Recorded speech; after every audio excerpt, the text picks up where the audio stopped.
Адунеиаҿ зегьы иреиҳау ацәыргақәҵатә центрқәа ҩынҩажәижәаба ирхыԥхьаӡалоуп Урыстәыла ҳҭны-қалақьаҿы иҟоу Жәларынхамҩа еихьӡарақәа рцәыргақәҵарҭа. Уи иахьаҵанакуа иҟоу апавилион Аԥсны ахаҿра аиҭашьақәыргыларатә усурақәа хыркәшарахь инагоуп. Уажәшьҭа аусурақәа ирыцҵахоит ахыбра аҩнуҵҟа.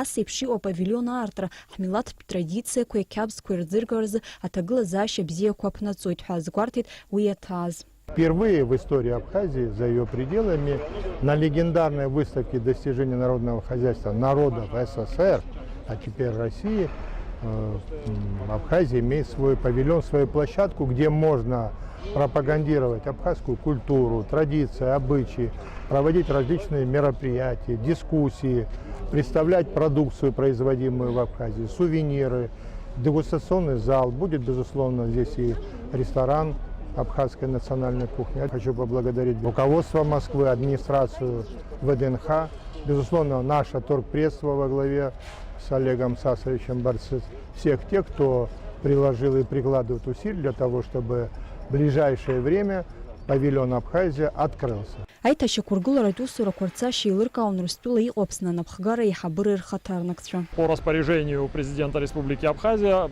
Международный культурно-деловой центр МКДЦ осуществляет технический надзор за всеми работами, которые производятся здесь уполномоченными структурами.